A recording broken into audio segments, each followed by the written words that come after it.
안녕하십니까. 저는 이번 데이터 문제 해결 및 실습 수업에서 웹 광고 클릭률 예측 경진 대회에 대해 발표를 진행하게 된 12조 김학선입니다. 먼저 목차입니다. 목차는 대회 소개, EDA, 전처리, 성능 개선표, 어려웠던 점 순으로 구성되어 있습니다. 대회 소개입니다. 저희가 이번에 진행한 대회는 데이콘에서 진행되었던 웹 광고 클릭률 예측 AI 경진 대회입니다. 이 대회의 목표는 광고의 클릭률을 예측하는 모델을 만드는 것으로 다양한 데이터를 활용해 클릭 유무를 0과 1로 분류하는 대회로 평가 방식은 AUC를 사용합니다. 활용 데이터는 시간 순으로 나열된 7일 동안의 웹 광고 클릭 로그로 이루어져 있고 각 상세 정보는 개인정보 보호를 위해 비식별 처리되어 있습니다. 요구 라이브러리는 다음과 같습니다. 데이터 형태입니다. 먼저 트레인에는 타깃열인 클릭열과 각 클릭 로고들로 이루어진 총 40개의 열과 2860만 개의 행으로 이루어져 있습니다. 그리고 테스트에는 타깃열을 제외한 39개의 열과 453만 개의 행으로 이루어져 있습니다. 그 다음은 EDA입니다. 먼저 수업에서 배운 리줌 테이블 함수를 이용해 전체적인 데이터 구성을 확인해 본 결과 데이터는 다음과 같이 이루어져 있었습니다. 그 후 write% 함수를 이용해 타깃인 클릭의 분포를 확인한 결과 1인 경우가 전체의 약 20% 정도, 0인 경우가 약 80% 정도로 분포해 있었습니다. 앞선 리줌 테이블 함수에서 보았을 때 결특치 개수가 겹치는 열들이 오른쪽과 같이 있었던 것을 확인했습니다. 그래서 결특치 개수가 겹치는 열들을 그룹화하여 각 그룹에서 결특치가 있는 행이 얼마나 겹치는지 확인을 해보았고 그 결과 같은 그룹에 있는 열들이 100% 겹치는 것을 확인할 수 있었습니다. 이것으로 결특치 개수가 겹치는 열들 간의 연관관계가 있을 것이라 가정하고 상관관계를 시각화했습니다. 다음 코드는 그룹화한 열들과 클릭과의 상관관계를 확인하기 위해 오브젝트인 열에는 라벨 인코딩을 적용하여 전체 열 간의 상관계수를 히트맵을 통해 시각화하는 코드이고 그 결과는 다음과 같습니다. 각 시각화 결과를 통해 알게 된 것은 각 열들 간의 상관계수가 높지 않았고 그나마 높은 상관계수가 0.718을 차지하는 두 열인 F27, F29 열이 있었고 이 둘 중 클릭과 연관성이 적은 F27 열을 삭제한 후 학습을 진행해 보았는데 열을 제거하기 이전과의 성능 차이가 없어 해당 열은 삭제하지 않았습니다. 이제 오브젝트 열들을 크로스텝 함수를 사용하여 각 고유값일 때 클릭이 1인 확률을 시각화하려 했으나 트레인 데이터가 2860만 개인데 비해 그래프를 그릴 수 있는 양이 한정되어 있어 전부 시각화할 수 없었습니다. 그래서 저희는 층화 샘플링을 사용하여 클릭열의 분포를 따르는 샘플을 만들어 EDA를 진행해 보았고 샘플링의 시각화 결과는 다음과 같습니다. 이 그래프들을 보면 고유값일 때 1인 확률이 잘 퍼져 있어 클릭을 예측하는 데 도움이 될 것 같아 모든 열을 학습하는 것으로 결정했습니다.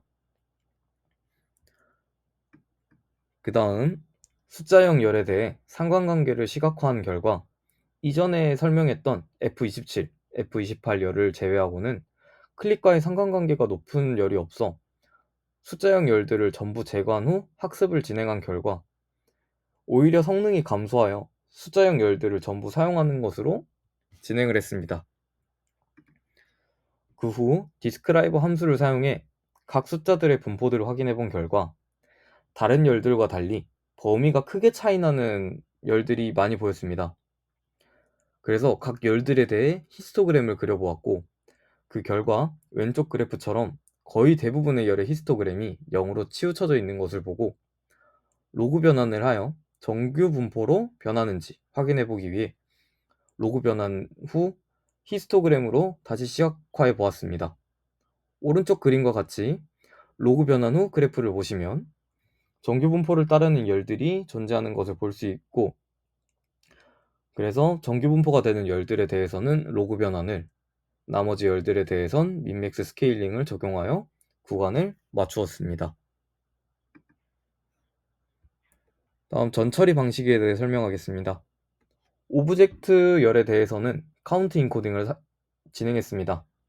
그 이유는 라벨 인코딩을 하면 범주의 순서를 잘못 학습하는 문제가 있어서 사용하지 않았고, 원핫 인코딩은 고유값의 수가 너무 많아 메모리가 초과되는 문제가 있어서 각 고유값의 빈도만을 반영하는 카운트 인코딩을 적용하는 것이 좋다 생각했기 때문입니다.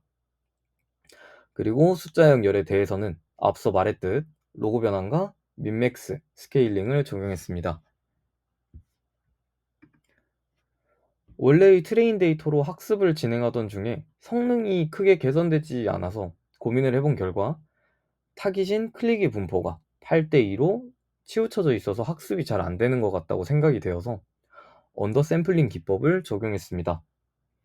이 방식을 이용해 클릭의 각 값 0과 1에 대해 각각 200만 개씩 총 400만 개의 데이터로 샘플링을 진행했습니다.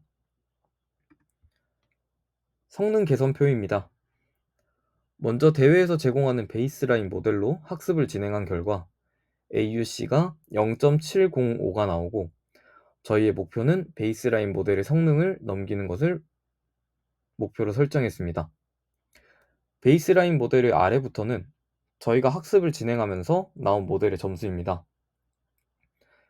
이진 변환과 중앙값으로 대체했을 때에는 성능이 좋지 않게 나와 이 표에는 나오지 않지만, 여러 방식으로 결측치 대체를 진행해 본 결과 수치형과 오브젝트 열에 각각 0과 미싱으로 대체하는 경우가 성능이 높게 나와서 해당 방식을 통해 결측치를 처리했습니다.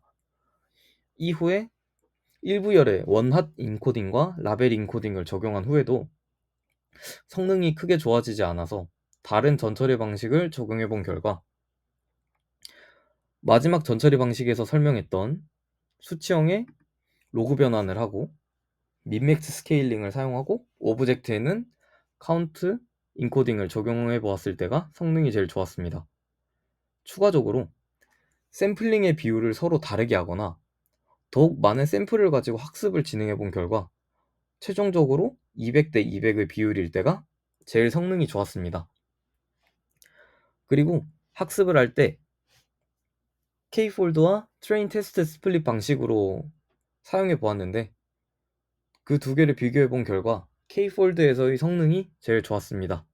그래서 결론적으로 결측치 처리는 0과 미싱으로 대체하고 전처리는 로그 변환, 민맥스 스케일링, 카운트 인코딩, K폴드, 그리고 샘플은 200대 200으로 샘플링 했을 때가 성능이 제일 좋았고, 그때의 결과는 0.728로 나왔습니다.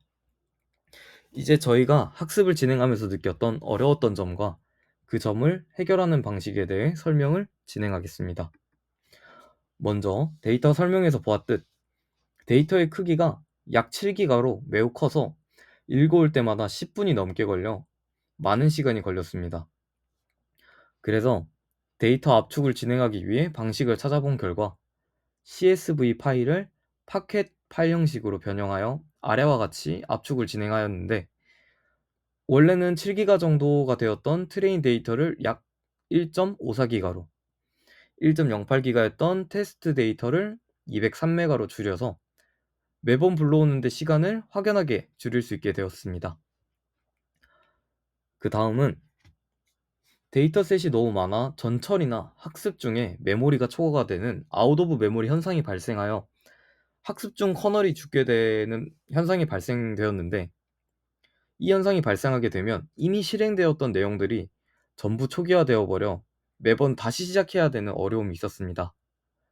이를 해결하기 위해 메모리 사용량과 관련된 내용을 찾아본 결과 파이썬의 메모리 관리 메커니즘인 GC 라이브러리를 찾을 수 있었고, 이 라이브러리 안에서도 gc.collect 함수를 사용하여 메모리 사용량을 조절하게 되어 해당 메모리 초과 문제를 해결하였습니다. 이상으로 웹 광고 클릭률 예측 경진대회 발표를 마치겠습니다. 발표를 들어주셔서 감사합니다.